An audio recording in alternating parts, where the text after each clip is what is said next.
حضرت عمر فاروق رضی اللہ تعالیٰ عنہ کو جب فجر کی نماز میں شہید کیا گیا تو آپ پر حملہ ہوا۔ ابو لؤلؤ فیروز مجوسی نے آپ پر نیزے سے وار کیے، نیزے پر زہر لگا ہوا تھا۔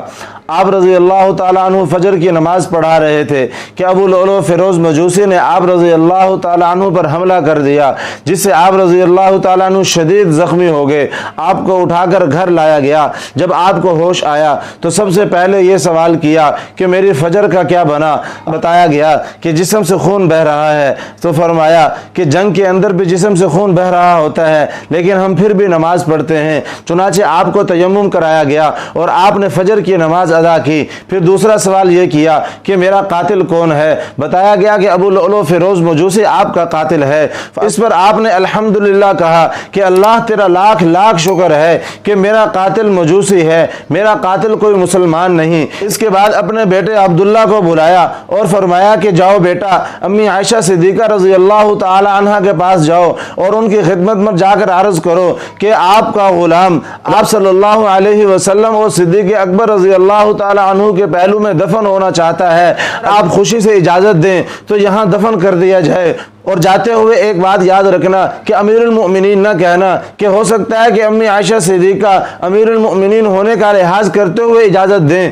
چنانچہ آپ کے بیٹے امی عائشہ صدیقہ رضی اللہ تعالی عنہ کی خدمت میں پہنچے اور اجازت مانگی۔ امی عائشہ صدیقہ رضی اللہ تعالی عنہ کی آنکھوں میں آنسو آ گئے اور فرمانے لگیں کہ عمر کا احسان مجھے یاد ہے کہ جس وقت مجھ پر تہمت لگی تھی اور سارے لوگوں نے مجھ سے منہ پھیر لیے تھے، اس وقت عمر رضی اللہ تعالی عنہ نے ہی کہا تھا کہ ھذا بہتان عظیم، کہ یہ بہتان ہے، یہ تہمت ہے۔ تو ھل جزاء الاحسان الا الاحسان، احسان کا بدلہ احسان سے ہوتا ہے۔ چنانچہ میں خوشی سے اجازت دیتی ہوں کہ حضرت عمر فاروق رضی اللہ تعالی عنہ کو یہاں دفن کر دیا جائے۔ چنانچہ آپ کے بیٹے خوشخبری لے کر آپ کی خدمت میں حاضر ہوئے۔ بیٹے نے آ کر آپ رضی اللہ تعالی عنہ کو مبارکباد دی کہ ابا جان مبارک ہو، آپ کو ام المؤمنین نے اجازت دے دی ہے۔ آپ رضی اللہ تعالیٰ عنہ نے فرمایا کہ اے بیٹے، جس وقت میں شہید ہو جاؤں مجھے کفن پہنا دیا جائے، جنازہ میرا پڑھ لیا جائے تو میری میت کو حجرہ مبارک کے باہر لا کر رکھ دیجئے گا